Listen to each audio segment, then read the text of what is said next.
देश में one nation one education system, education with values,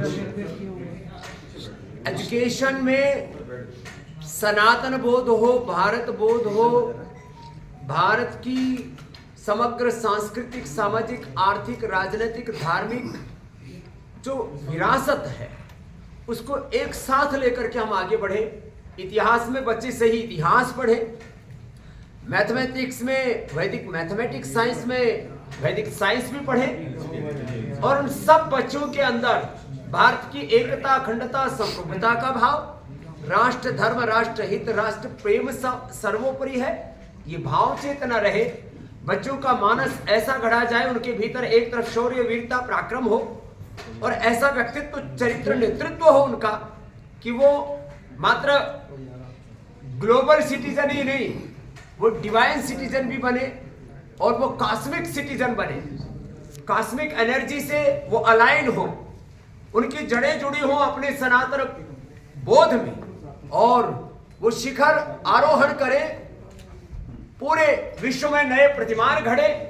ऐसे बच्चे तैयार हो, उसके लिए भारतीय शिक्षा बोर्ड, जो भारत सरकार द्वारा गठित और पतंजलि योगपीठ द्वारा संचालित एक बोर्ड है, जिसके फाउंडर प्रेसिडेंट के रूप में हम थे, हमारे देश के प्रधानमंत्री जी, देश के गृह मंत्री जी, मोदी साहब, अमित शाह जी से लेकर के तीन शिक्षा मंत्रियों के कालखंड से ये पूरी प्रक्रिया गुजरी, और अंततः धर्मेंद्र जी के नेतृत्व में, धर्मेंद्र प्रधान जी जब शिक्षा मंत्री पिछले टर्म में थे, अब नए टर्म में भी वही है, तभी आज से 2 साल पहले इस बोर्ड का गठन हुआ, और इसका इक्विवेलेंस सभी बोर्ड के साथ है, सब यूनिवर्सिटियों के साथ है, और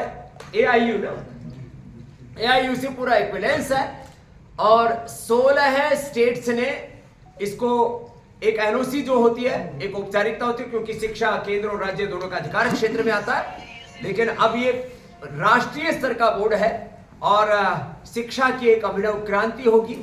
1835 में मैकाले इंडियन एजुकेशन एक्ट बना करके जो एक यांत्रिक शिक्षा, जिसमें हम रंग रूप से तो भारतीय दिखे, लेकिन विचार से हम जब पाश्चात्य हो जाए, अंग्रेजों के गुलाम जैसे रहे, उस शिक्षा की गुलामी से, ग्लानि से, कुंठाओं से उभारने के लिए ये भारतीय शिक्षा बोर्ड है।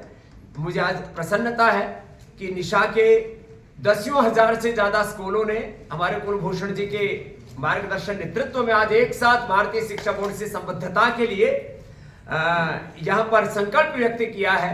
तो ये आज की प्रेस कॉन्फ्रेंस एक तरह से शिक्षा की अभिनव क्रांति के लिए एक यादगार होगी, और ये नए प्रतिमान शिक्षा के क्षेत्र में घड़े जाएंगे, उसके लिए आज का दिन ऐतिहासिक है। सर, स्कूल में तो बहुत कुछ सीखते हैं, बट जब पार्लियामेंट में आते हैं, जिस तरह का धक्कम धुक्का हुआ है, राहुल गांधी के ऊपर आरोप लगाए गए, जो विपक्ष है उन्होंने कहा कि बीजेपी ने धक्का मुक्की की है, आज बहुत कुछ हुआ है पार्लियामेंट में, क्या बोलते हैं? क्योंकि शिक्षा एक चीज है जो कि रिफ्लेक्ट करती है पार्लियामेंट में भी। हाँ, शिक्षा से आज जो शिक्षा चल रही है हमारे स्कूलों में, जो स्टेट बोर्ड है, सेंट्रल बोर्ड से, उससे अभिभावक परेशान कि उनके बच्चे में जो संस्कार देखना चाहते हैं वो संस्कार नहीं मिल रहे। टीचर्स परेशान है कि जो एक बालक में, एक शिशु में, एक शिष्य में जो एक दिव्यता होनी चाहिए, एक डिसिप्लिन होना चाहिए, उनमें नहीं देख पा रहे, और अभिभावकों को भी जिस तरह से बच्चों को घड़ना चाहिए नहीं घड़ पा रहे। इसीलिए हम इससे देश का मानस घड़ रहे हैं। जैसे उनके डिवाइन थॉट्स होंगे, उनके भीतर डिवाइन इमोशंस होंगे, उनके लाइफ में डिवाइन एक्शन होगा, उनका आचरण पवित्र होगा, और वो एक डिवाइन डायरेक्शन में, दिव्य दिशा में वो बच्चे आगे बढ़ेंगे, तो ये शिक्षा के एक नई दिशा होगी। और यहाँ से जो बच्चे तैयार होंगे वो विधायिका में, कार्यपालिका में, न्यायपालिका में, मीडिया में, जहां पर भी होंगे, हेल्थ में, एजुकेशन में, रिसर्च में, देश और दुनिया में, वहां अपने कुलवंश का और भारतवर्ष का गौरव बढ़ाने वाले, उसके झंडे गाड़ने वाले बच्चे तैयार हों। क्या समझते हैं रामदेव जी, आपके 75 या सालों में हमारी शिक्षा अंतरराष्ट्रीय लेवल पे नहीं पहुंच पाई? पोस्ट ग्रेजुएट हो, बाहर चला जाए, वो कहते हैं। देखिए, शिक्षा में यदि हायर एजुकेशन की बात करें तो पढ़े लिखे बेरोजगार ज्यादा तैयार हो रहे हैं, बिल्कुल। और यदि आप प्राइमरी एजुकेशन की बात करें तो उसमें शिक्षा के माध्यम से बच्चों के भीतर जो शौर्य, वीरता, पराक्रम, कुछ नया करने का जोश, जुनून और अपने भारतीय होने पर जो गौरव का भाव होना चाहिए, वो कहीं उनमें क्षीण हो रहा था। और इसी कमी की पूर्ति के लिए ये बीएसवी का गठन हुआ है। हम आशा रखते हैं अब आने वाला भविष्य भारत की युवा पीढ़ी का, बच्चों का सुरक्षित होगा, उसी की आधारशिला बीएसवी के माध्यम से तैयार। आजकल देखा जाता है बच्चों में काफी स्ट्रेस हो गए पढ़ाई को लेकर, जिस तरह से मतलब इस तरह से लगता है कि अच्छा, पढ़ाई का स्ट्रेस हो जाए वो बच्चा कैसा भैया, हम पूरा देश और दुनिया के सैकड़ों हजारों उत्तरदायित्व अपने सिर पर लेकर के घूमते निर्भर रहते, तो हम बच्चों को सिखाएंगे? तो एजुकेशन में स्ट्रेस सब तो होना ही नहीं चाहिए।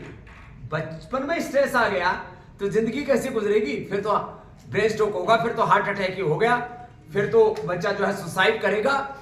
तो बच्चों में तो स्ट्रेस होना ही नहीं चाहिए। वो एजुकेशन सिस्टम है भारतीय शिक्षा बोर्ड का।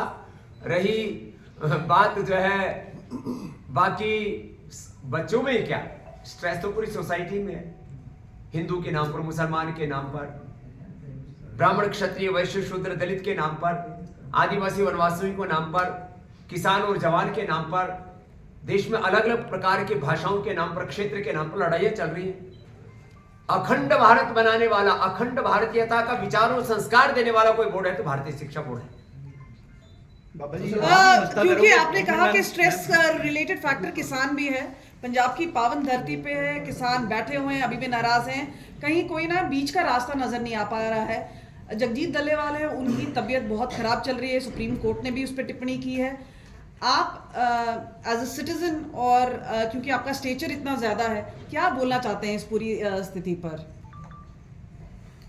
बाबा जी, मैं ये पूछना चाह रहा था कि जैसे जो एजुकेशन है प्राइवेट होती है, जो हम बच्चों को पढ़ने से जो सीनियर क्लासेस हैं +2 के बाद वो सस्ती हो पाए, जैसे आपको पतंजलि के प्रोडक्ट्स हैं, तो वैसे हो पाएगी? अफोर्डेबल प्रोडक्ट्स, हाँ, अफोर्डेबल एजुकेशन हो पाएगी कि नहीं, उस पर देखिए ये होना ही चाहिए। शिक्षा के नाम पर व्यापार, लूटमार, शिक्षा के नाम पर जो शिक्षा माफिया काम कर रहे हैं बहुत सारे, वो तो ठीक नहीं है।